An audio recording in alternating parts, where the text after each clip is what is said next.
Salam, hər vaxtınız xeyir olsun. Bugün sizinlə toplu ikinci hissədən çoxalma və inkişaf bölməsinin izahına baxacağıq. Başlayaq birinci sualdan. Sağlam qadında aybaşı sikli orta hesabla nə qədər davam edir? Aybaşı sikli 28 gün davam edir. 3 fazadan ibarətdir. Aybaşı fazası, aybaşdan sonraki faza və deməli sarı cisim fazası hər biri neçə gün çəkir? Buna ətraflı birazdan baxacağıq. İkinci suala baxaq. Hansı variantda qadın cinsiyyət sistemi orqanları düzgün sadalanmışdır? Çox vaxt belə suallarda ifrazat sisteminə aid olan variantlar da verilir. Baxın, burada sidik hissəsi var. Y variantında da yenə sidik hissəsi. Çıxıram bunları. Burada isə toxumluqlar verilib. Xeyr, bu kişi cinsiyyət sisteminə aiddir. Burada isə yazıb bir yumurtalıq, qadında 2 yumurtalıq var. Yəni yumurtalıqlar düzgündür.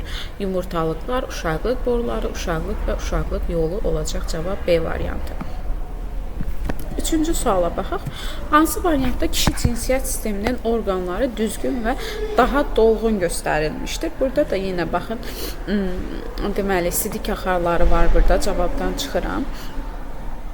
Burada da sidik hissəsi yazılıb. Baxın, Y variantında, ona görə çıxıram.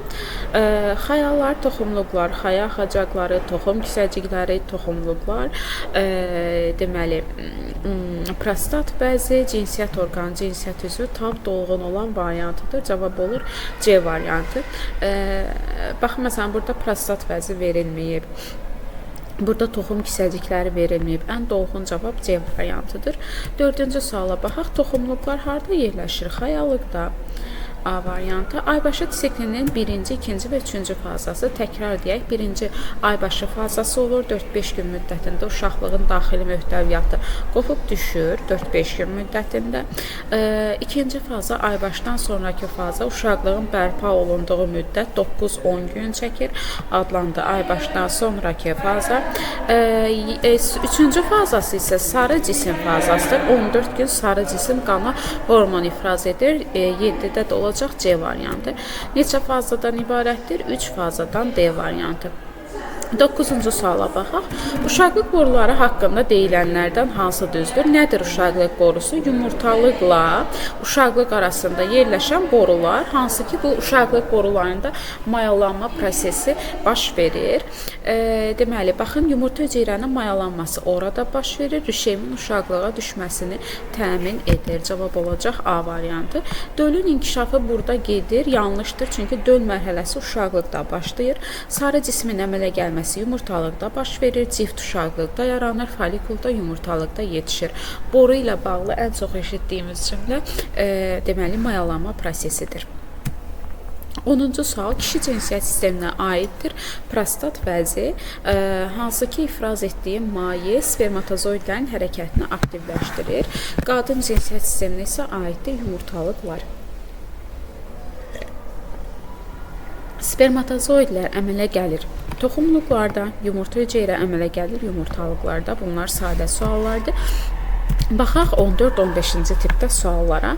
Aybaşı sikli 28 gün davam edən yetim qadın orqanizmində 4 il ərzində hər iki yumurtalığın iştirakı ilə təxminən neçə folikul və neçə yumurta hüceyrə yetişər və bildirilib ki, hamiləlik yoxdur.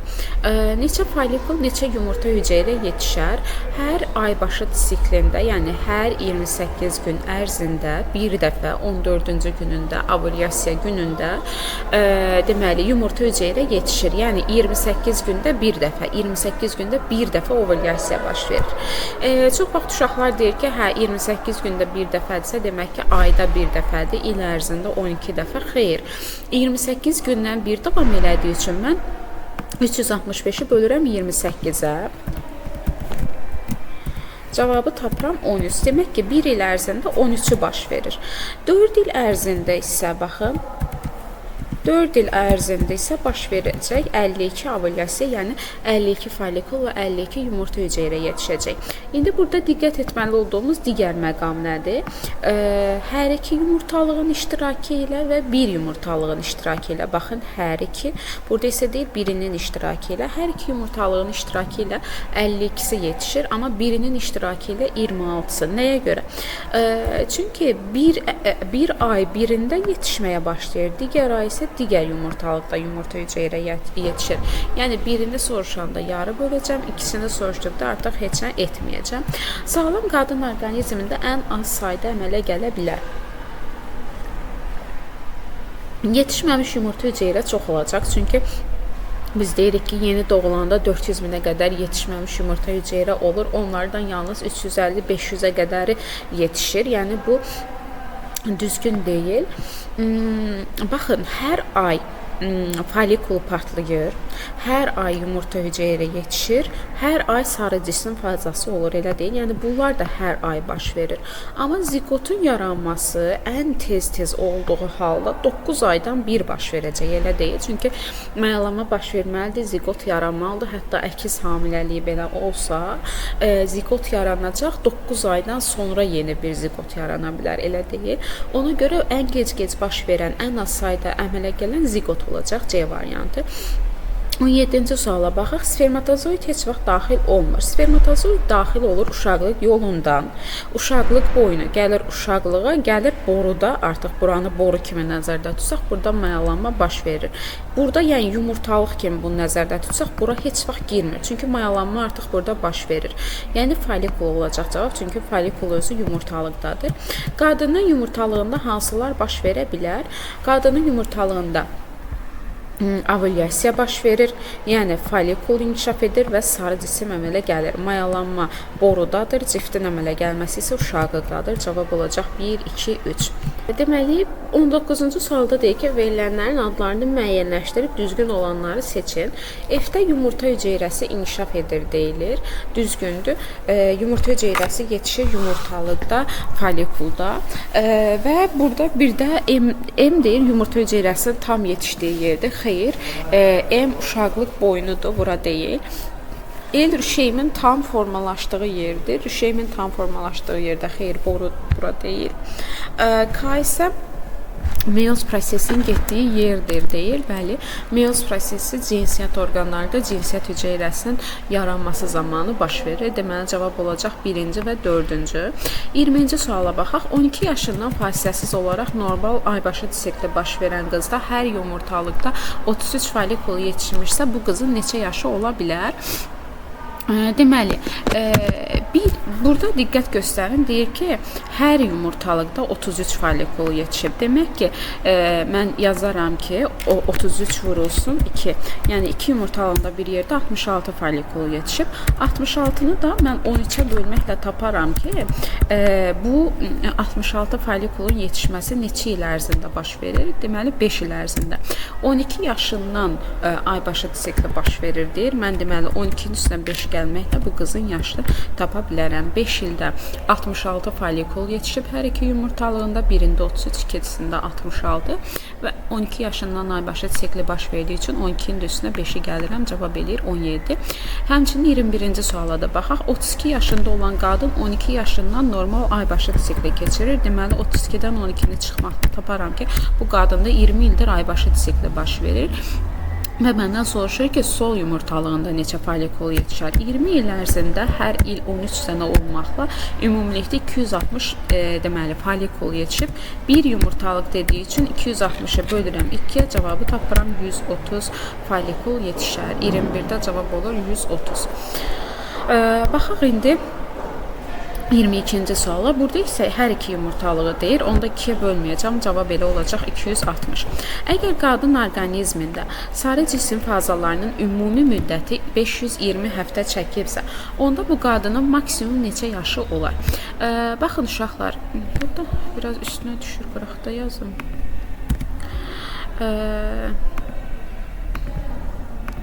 Sarı cisim fazalarının ümumi müddəti 520 həftə çəkib. Sarı cisim müddəti 14 gün çəkib ki, bu da 2 həftəyə bərabərdir. İndi gəlin hesablayaq görək, onda neçə dəfə sarı cisim fazası baş verib, yəni neçə ovulyasiya, neçə aybaşı disekli baş verib. Bunun üçün 2-yə bölürəm, cavabı tapıram 260. Yaşını soruşur, gəlin tapaq görək, bu 260 aybaşı disekli neçə ildir baş verir? Bunun üçün 260-ı bölürəm 13-ə, tapıram 20. Demək ki, bunu qadında 20 ildir aybaşı disikli baş verir və maksimum neçə yaşı olar? Biz bilirik ki 10-12 yaşından başlayır bu proses cinsi yetişkənlik dövründən. Məndən maksimum neçə yaşı olar dediyi üçün 12-nin üzərinə 20 gəlirəm. Ki yaşı çox tapım, 32 tapım, minimum desəydi onun üzərinə 20 gələcəkdim ki 30 yaşı olsun. Minimum 30, maksimum 32 yaşı var. Deməli, baxaq indi 24-cü suala. Burada isə deyir ki, sarı cisim fazalarının ümumi müddəti 416 həftə çəkib. Gəlin 416-nı bölək 2-yə. 2 həftə çəkir axı biri. Böldük, tapdıq 208. 208 aybaşı disikli, 208 ovulyasiyada baş verib. 13-ə bölməklə tapıram 16. Deməli 16 ildir bunda baş verir. Və məndən soruşur maksimum neçə yaşı olar? Maksimum dediyi üçün yenə 12-nin üstünə 16 gəldirəm. 12 üstə gəl 16 bərabərdir 28 yaş. Deməli bu qadının maksimum 28 yaşı var. 25-ci suala baxaq. Aşağıda sağlam qadının normal postembriyonal inkişaf dövründə başlayan ovulyasiya sayının yaşından asılı qrafiki verilmişdir. Deməli 416 ovulyasiya baş verib. Və bizdən yaşını soruşur, minimum soruşur, yoxsa maksimum? Hə, maksimum, baxın, maksimum soruşur. Gəlin hesablayaq, 416 ovulyasiya neçə ildir baş verir, artıq bu sadədir. Böldük 13-ə, tapdıq 32. Maksimum dediyi üçün 32 üstə gəl 12. Minimum, deyəsən o bir sualda deyil, minimum deyir. Bu bərabərdir 44-ə. 25-də cavab 44-dür. 26-cı sualda isə baxın minimumu soruşur. Yenə 416 bölsün 13, 32. Minimum dediyi üçün 32 üstə gəl 10 bərabərdir 42 yaşa. 27-ci sualda gəlin hesablayaq. İndi 208 ovulyasiya baş verib və minimum qiymətli soruşur. Mən 208-i bölürəm 13-ə. Tapıram 17, üzr istəyirəm 16, qadında 16 ildir ovulyasiya baş verir. Minimum yaşda soruşduğu üçün 16-nın üstünə 10 gəlirəm. Deməli bu qadının 26 yaşı var. Maksimum yaşda sorursaydı 16-nın üstünə 12 gələcəkdim, tapacaqdım 28 yaş. İndi gəlin 28-ci suala baxaq sizinlə. Çanaq boşluğunun xaricində yerləşir deyir. Deməli, dölün inkişafı burada gedir. Yumurta hüceyrənin tam yetişdiyi yerdir. Çanaq boşluğunun xaricində yerləşən orqan toxumluqlardır. Qadın cinsiyyət sisteminin orqanlarının hamısı çanaq boşluğunda yerləşir. Kişilərdə isə toxumluqlar çanaq boşluğunun xaricində yerləşir. Dölün inkişafı burada gedir. Bura aid olacaq uşaqlıq. Çünki döl mərhələsi uşaqlıqda başlayır. Döl uşaqlıqda inkişaf edir. Yumurta hüceyrənin tam yetişdiyi yer isə borudur. C variantı. 1-də A, 2-də D, 3-də isə C variantı. 29-cu suala baxaq. Qadın orqanizm üçün uyğunluğu müəyyən edin deyir. Burada 3 ilə uşaqlıq işarə olunub, 2 ilə boru, 1 ilə isə yumurtalıqlar işarə olunub. Qadın orqanizminin ontogenezi başlanır. Baxın, bu sözə diqqət eləyək. Qadın orqanizminin ontogenezi. Bu belə dedikdə, bu qadın cinsiyyət sistemi nəzərdə tutulmur. Demək istəyir ki, qadının yəni inkişafı harada başlayır? Yəni ontogenezimiz zigotdan başlamırmı? Zigotda boruda, yəni 2-də yaranır. Elə deyil. Amma burada kişi orqanizminin ontogenezi başlanır desəydik, yenə 2 götürəcəkdim. Çünki kişi də, qadın da hər ikisinin ontogenezi zigotdan başlayır. Zigot isə boruda yaranır. Yumurta hüceyrə əmələ gəlir yumurtalıqlarda. 1-də olacaq B variantı. Bətin daxili inkişafın rüşeym dövrü başa çatır. Rüşeym dövrü 3-də başa çatır. C variantı. Döl formalaşır yenə uşaqlıqda. Burada da D olacaq. Mayalanma baş verir boruda. Deməli 1-də B, 2-də A, Y, 3-də isə C, D olur. Baxıram 30-cu suala. Baxın burada eyni şey deyir. Kişi orqanizminin ontogenezi başlayır yenə zigotda. 2-də olacaq A. Follikullarda yumurta hüceyri inkişaf edir. Bu aiddir yumurtalıqlara. Qarışıq sekresiya vəsidir. Yumurtalıqlar, həm toxumluqlar, həm yumurtalıqlar qarışıq sekresiya vəsidir. Çünki həm cinsiyyət hüceyrəsi ifraz edirlər, həm deməli hormon. Ona görə qarışıq sekresiya vəsisi sayılır. Zigot əmələ gəlir boruda, 2-yə aid olacaqdır. Bətin daxili inkişafın rüşeym dövrü başa çatır uşaqlıqda. Y variantı, bir də BC, 2 də AD, 3-də isə Y variantı olur. İndi baxırıq mayalanma, bətin daxili inkişaf, uşağın doğulduqdan sonraki inkişaf dövrləri. Azərbaycanda oğlanlarda cinsi yetişkənlik dövrü hansı yaşda müşahidə olunur? Qızlarda 10-12, oğlanlarda 13-14 yaşda müşahidə olunur. İnsanda bətin daxili inkişafın döl dövrü nə zamandan başlayır? Döl dövrü ciftin yaranması ilə başlayır. Ümumiyyətlə, bu mərhələlərə ayırsaq, deməli, birinci dövr başlanğıc dövrüdür. Hansı ki, mayalanma baş verən andan implantasiya, yəni rüşeym o uşaqlığın divarına yapışana qədər olan dövr adlanır başlanğıc dövrü. Rüşeym dövrü yapışdığı andan cift yaranana qədərdir. Cift yarandığı andan ta doğuşa qədər isə döl dövrü baş verir. Döl dövrü indi nə vaxtdan başlayır? Ciftin əmələ gəlməsi anından. Üçüncü sual, hansı müddəa doğru deyil? 2 dölün bir cifti ola bilər. B variantında isə deyir ki, 2 dölün bir cifti ola bilməz. Eyni yumurta əkizində cift eyni olur. Ona görə 2 dölün bir cifti ola bilər. Əgər əkizlikdirsə 2 dölün bir cifti olacaq. Deməli, bu doğru cavab deyil. Yəni, ola bilməz deyə bu yanlışdır.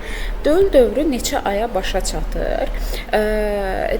Uşaqlar, deməli, döl dövrünün başa çatması ilə ciftin hormon ifraz etdiyi müddətlər bir-birindən fərqlidir.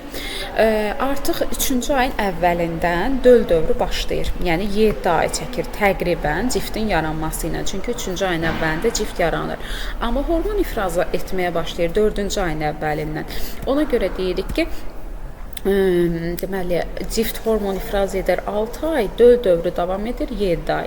Bəs rüşeym dövrü nə qədər davam edir? 2 ay. Bunun 2 ayı, ümumiyyətlə, bətin daxili inkişafının 2 ayı rüşeym dövrü götürəcək, 7 ayını döl dövrü. Amma o uşaqlığa düşüb bir müddət sərbəst qalıb yapışana qədərki dövrdə başlanğıc dövrü adlanır. Onunla bağlı burada bir sual yoxdur ümumiyyətlə. Doğulduqdan sonra inkişafın neçə dövrü var? 5 dövrü. Deməli, yeni doğulan çağa dövrü 1 ay çəkir, südəmər dövr 11 ay. Deməli, bağçaya qədərki dövr 1 yaşından 3 yaşına qədər yasli dövrü, bağça dövrü 3 yaşından 6 yaşına qədər, başqa sözlə məktəbə qədər, 6-7 yaşından isə məktəb dövrü başlayır. Hansı müddəa insan üçün doğrudur? Baxın, A, B variantına. Deyir ki, ziqotdan rüşeym, rüşeymdən döl inkişaf edir. B variantında isə deyir ki, ziqotdan döl, döldən rüşeym inkişaf edir. Təbii ki, A variantı doğrudur. Yaranan ziqot əvvəlcə bölünmələr keçirərək, baxın, bir neçə yerə bölünür, eninə, uzunluğa və s. Bunu biz bilirik ontogenez dərsindən. Bölünüb rüşeym yaradır, çox hüceyrəli rüşeym. Rüşeym sonradan dölə çevrilir. Yəni, ziqotdan döl, döldən rüşeym ifadəsi yanlışdır. Baxaq indi 8-ci suala. İnsanda yeni doğulma dövrü nə qədər davam edir? 1 ay, başqa sözlə çağa dövrü.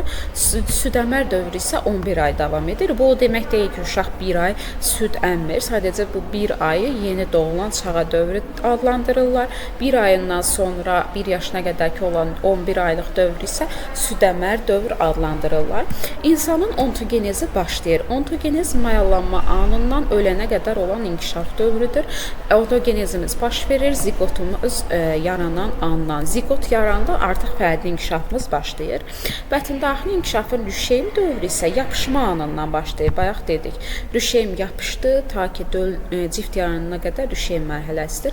2 ay davam edir. Akselerasiyaya mənfi təsir göstərə bilər. Akselerasiya deməli,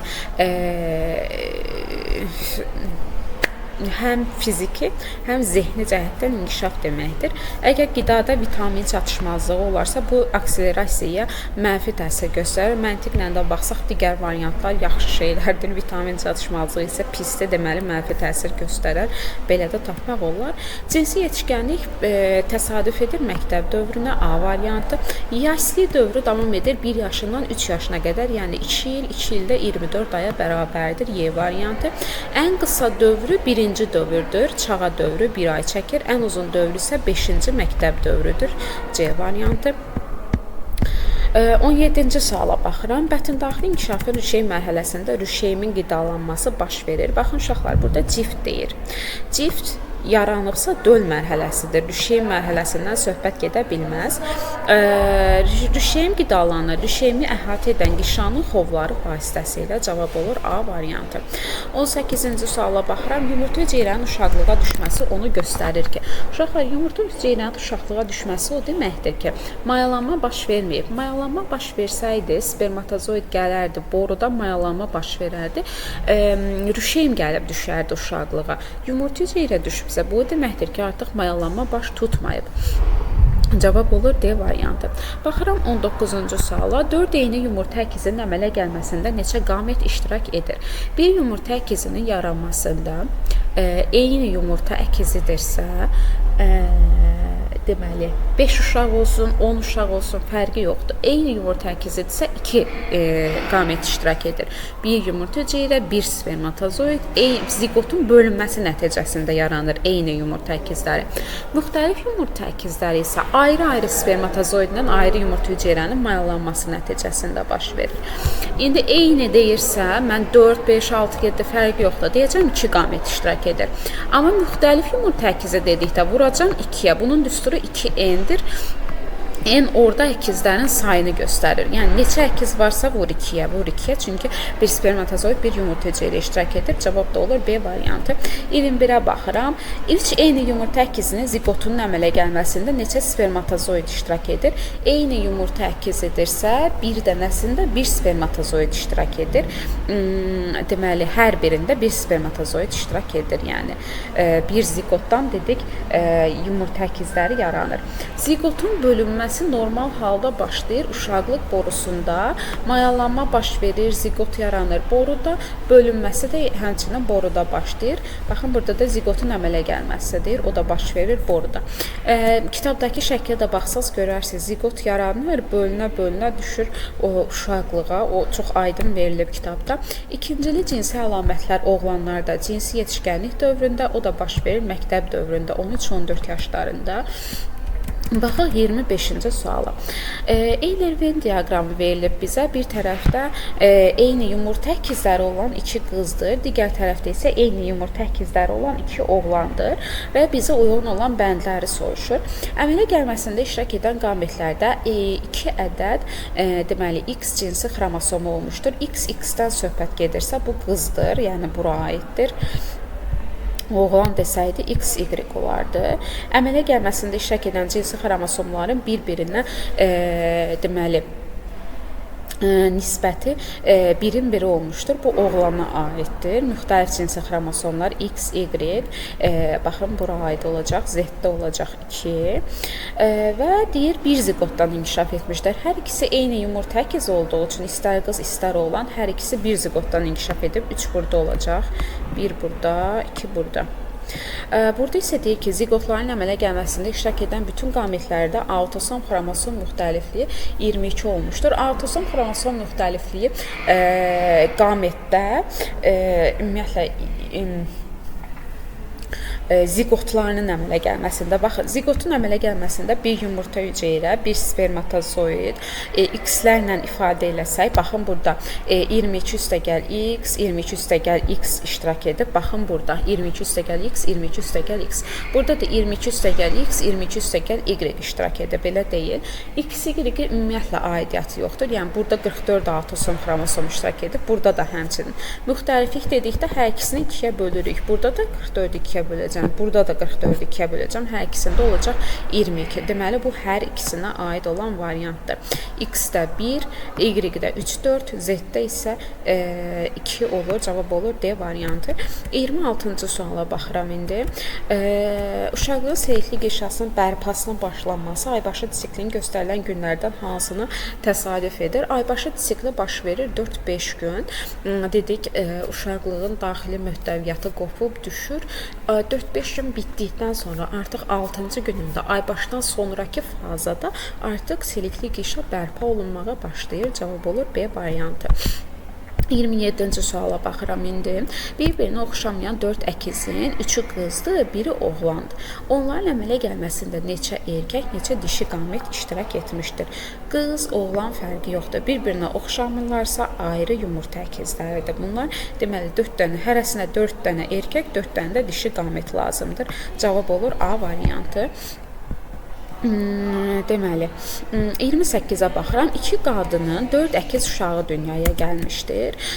Birinci qadının dünyaya gətirdiyi əkizlərin hər ikisi bir-birinə çox oxşayan qızdır. İkincininki isə bacı qardaşdır. Birinci qadının dünyaya gətirdiyi əkizlərin hər ikisi bir-birinə çox oxşayan qızdır. İkincininki isə bacı qardaşdır. Bir-birinə çox oxşayan qız o deməkdir ki, eyni yumurta əkizidir. Elə deyil və hər ikisi də qızdır, cinsiyyətləri də eynidir. İkincininki əgər bacı X-dir, bu üzr istəyirəm, Y yazdım. İkincininki bacı qardaşdırsa, demək ki, bunlar ayrı yumurta əkizləridir. Biri qızdır, biri oğlandır.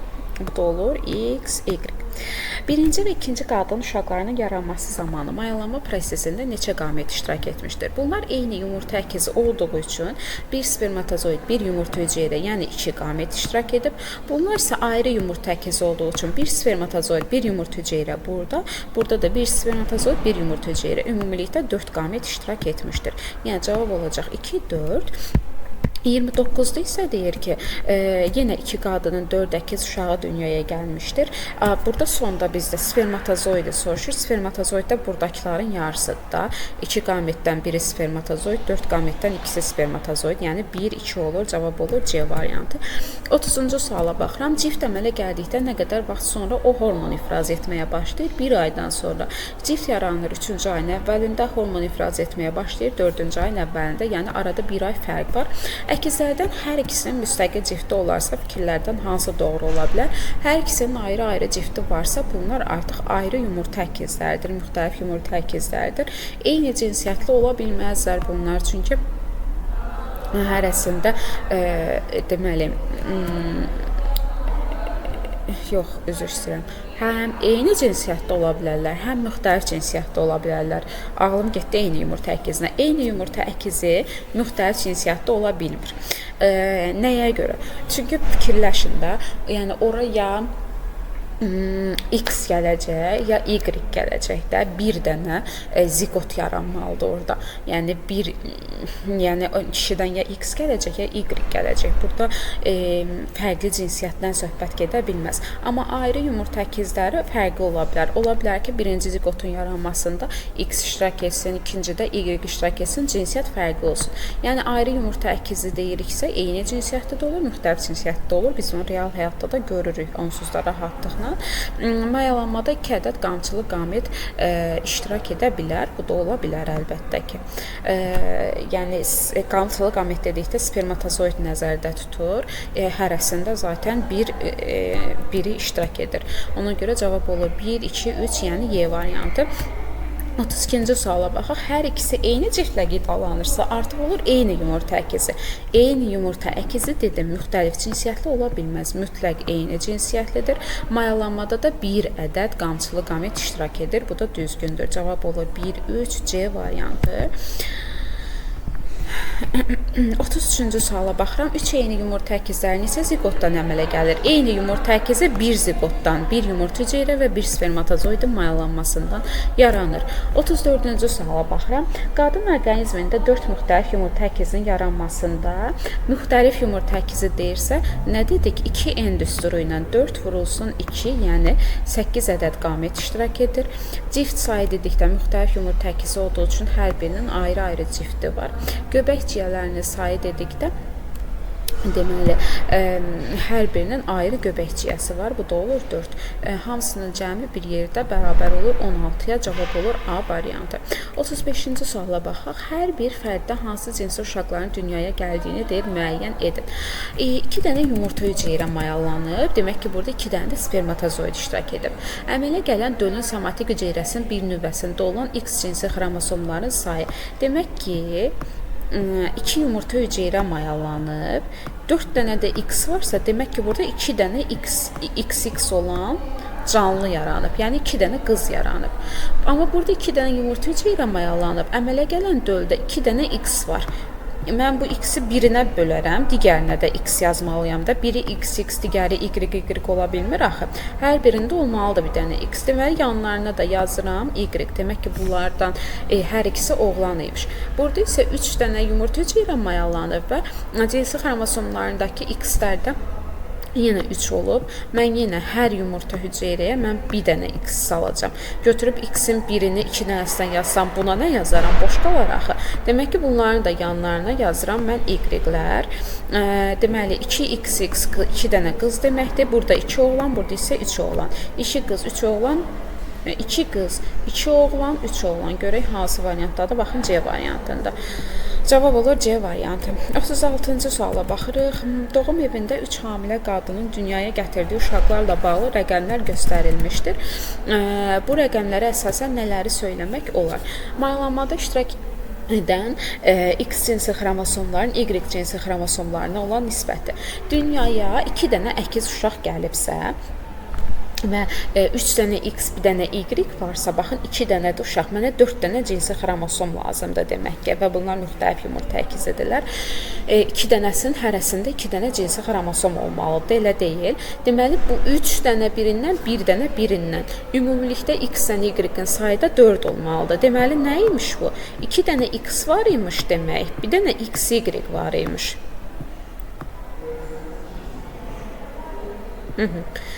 2 dənə də əkiz uşaq dünyaya gəlib və x-dən x birləşib, x-dən y birləşib, biri qız olub, biri oğlan olub. Biri qız, biri oğlan. B variantında isə 3 uşaq dünyaya gəlib və x-in y olan nisbəti 5-in 1-i olub. Bunu necə bölərəm? 5 dənə x yazaram, 1 dənə y yazaram. 2 dənə x yazdım, bir dənə də x, y yazdım. Baxın, dünyaya gələn uşaqları yazdım. 1, 2, 3, 4, 5 dənə x var, bir dənə də y var. Burada isə deyir ki, dünyaya gələn əkiz uşaqların sayı 4-dür, x-in y olan nisbəti 1-dir. Demək, burada bir dənə x, y xromosomlu, yəni bir dənə deməyim də, 4 dənə uşaq yaranırsa, 4-ünün də cinsiyyət xromosomu x, y ilə olub. Yəni, birin birə nisbətdə olub dediyi üçün və bu eyni yumurta əkizidir. İndi baxaq, x eyni yumurta əkizləri dünyaya gətirmişdir. Bu ola bilməz, çünki cinsiyyətləri ayrıdır. Y-də də deyək ki, 2 eyni yumurta əkizi deməli dünyaya gətirmişdir. Bu da yanlışdır. Z-in dünyaya gətirdiyi uşaqlardan ikisi qızdır, ikisi oğlandır. Xeyr, hamısı oğlandır. Z-in dünyaya gətirdiyi uşaqların hamısı oğlandır. Bu düzgündür. 37-ci suala baxıram. Sarı cisimlər cəmi 280 gün qana hormon ifraz etmişdirsə, neçə yönəlici cisimcik var? Deməli, gündən söhbət gedirsə, mən burada 280-i böləcəm 14-ə. Çünki sarı cisim qana 14 gün hormon ifraz edir. Deməli, bunda 20 dəfə belə deyək, ovulyasiya baş verib, 20 dəfə follikul yetişib, 20 dəfə aybaşı sikli baş verib, bundan söhbət gedir. Yönəlici cisimcik deyir. Hər dəfə, deməli, 20 dəfə ki, bunda yumurta hüceyrə yaranıb. Hər yumurta hüceyrə yarananda, bir yumurta hüceyrə yarananda 3 dənə də yönəlici cisimcik yaranır. Elə deyil. 20-ni vururam 3-ə bərabər olur 60-a, 60 yönəlici cisimcik. Burada olur cavab B variantı. 38-ci sualda isə normal ontogenezi müddətində yetişmə zonasının sonunda əmələ gələn bütün yönəlici cisimciklərdə cinsiyyət xromosomlarını soruşur. Biz deyirik ki, 400-ünə qədər ki, yetişməmiş yumurta hüceyrə olur. Onlardan yalnız 350-500-ü yetişir.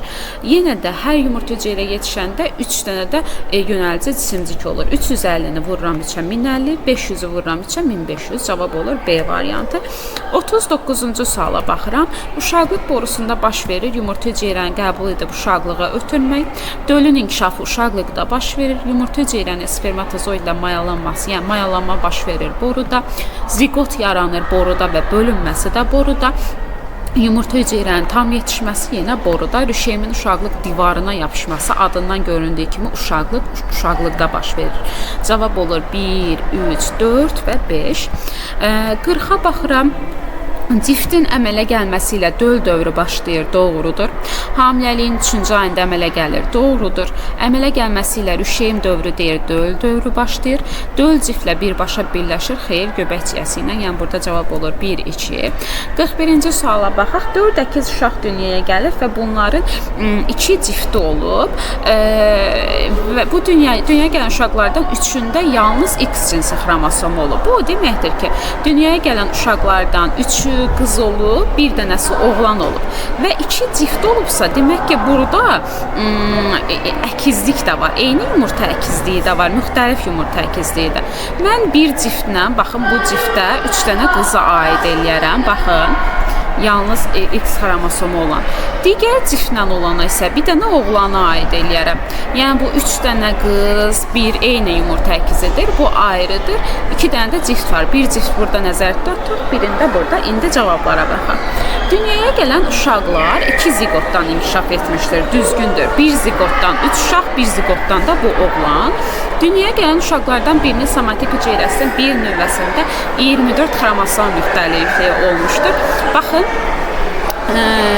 oğlanda somatik hüceyrənin bir növbəsində 24 xromosom müxtəlifliyi var.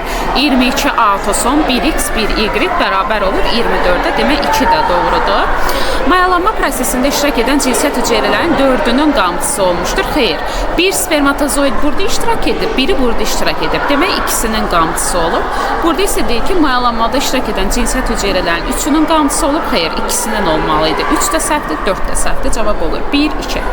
42-yə baxıram. 5-ci ay tamam olubsa, cift artıq deməli 2 aydır hormon ifraz edir. Bəli, cift hormon ifraz etməyə başlayır 4-cü ayın əvvəlində. 4-cü ayında da hormon ifraz edir, 5-ci ayında da hormon ifraz edir. Deməli cavab 1-dir. Rüşeym mərhələsi 3 ay əvvəl bitir. Bu da düzgündür. Hələ döl mərhələsi başlamamışdır. Xeyr, cift hormon ifraz edirsə, döl mərhələsi də, yəni cift yaranıbsa artıq döl mərhələsi başlayır. 1 ay sonra cift hormon ifraz edəcək, bu da yanlışdır. Göbək ciyəsi nədir? Rüşeymi ciftlə birləşdirir, xeyr, dölü ciftlə birləşdirir. 2 düzgündür. Uşaqlıq borusunun epitelisindən yaranır, xeyr, boruda deyil bu bir şey ki, uşaqlıqdadır. Döl dövründə fəaliyyət göstərir göbək ciyəsi, bu da düzgündür, 4-də də götürürəm. Burada deyir venoz qanı dölə daşıyır, burada deyir arterial qanı. Təbii ki, arterial qanı, oksigenlə zəngin, təmiz arterial qanı dölə daşıyır. Cavab olur 2, 4, 5. Bu qədər cinsiyyət sisteminin izahına tamamilə baxdıq. Videonu bəyənib dostlarınızla bölüşməyi unutmayın. Sağ olun, salamat qalın.